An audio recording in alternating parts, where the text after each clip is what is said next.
Bubble Gupta ji senior Congress leader मेरे साथ है, जानने की कोशिश करेंगे।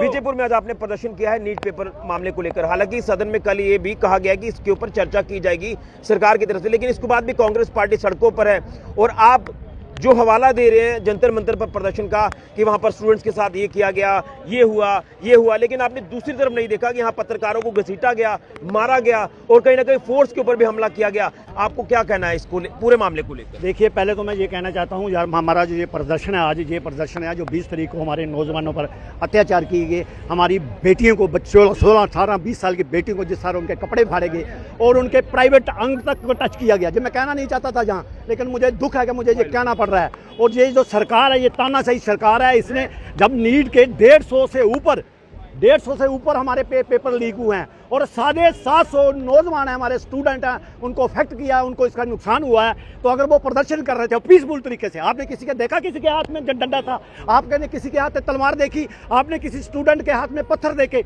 बिल्कुल नहीं देखे। पीसफुल तरीके से प्रदर्शन करना हमारा फंडामेंटल राइट है। हिंदुस्तान के हर कोने में आज जहाँ हम कर रहे हैं प्रदर्शन में कोई नहीं था पीसफुल तरीके से, वो भी पीसफुल तरीके से प्रदर्शन कर रहे हैं। अगर उन पर अत्याचार किया गया, उनको लाठियां बरसाई गई, उनको पीटा गया, छोटे छोटे बच्चों को पीटा गया, जहाँ तक 12-12 साल के बच्चों को भी पीटा गया, ये कहाँ? ये तो अंग्रेजों से भी ऊपर हो गए। सवाल ये है ना कि आज हम पीसफुल होकर आपसे बात कर रहे हैं, क्वेश्चन पूछ रहे हैं, आप उसका जवाब दे रहे हैं, लेकिन वहां पर सवाल पूछना क्या गलत था? क्या पत्रकारों के ऊपर लात घूसे मारना क्या ये सही था? क्या कहते हैं इसको लेकर आप? देखिए, क्या इसको लेकर कोई निंदा नहीं आपकी तरफ से की जाएगी? करता हूँ। देखिए, इसकी हम कोई भी जो गलत काम हो उसकी निंदा करते हैं, चाहे वो पत्रकार है चाहे स्टूडेंट हो, लेकिन पत्रकार का भी ये फर्ज बनता है। जो पत्रकार, उनको गोदी मीडिया क्यों कहा जाता है? आप बताइए ना, क्यों कहा जाता है? क्यों वो एक पक्ष रखते हैं, दूसरा पक्ष नहीं रखते? उन्होंने स्टूडेंट को गलत बताया। कई भी मीडिया अभी बता रहे थे, जो पुलिस के साथ जो मारा जा रहा वो दिखा रहे थे, लेकिन जब स्टूडेंट को मारा जा रहा वो क्यों नहीं दिखा रहे थे?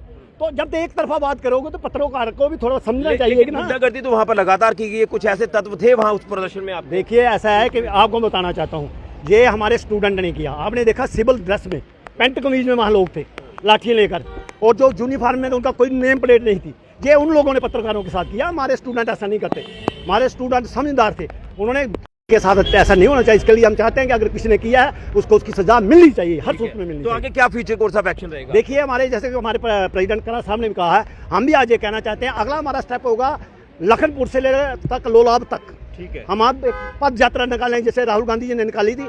इमीडिएटली अगर हमारी जो डिमांडें नहीं मिलेगी, लखनपुर से लोलाब तक हम पद यात्रा निकालेंगे। चलिए, बिल्कुल। तो यहाँ पर कांग्रेस पार्टी का ये साफ तौर पर कहना है कि जब तक धर्मेंद्र प्रधान का इस्तीफा नहीं होगा तब तक ये प्रदर्शन जारी रहेगा। हालांकि सरकार ने ये कल ही इशारा कर दिया कि इस मामले में चर्चा होगी, सदन में चर्चा होगी, लेकिन उसके बावजूद भी कांग्रेस चाहती है कि पहले इस्तीफा हो, उसके बाद चर्चा हो, जिसके चलते कांग्रेस पार्टी सड़कों पर है।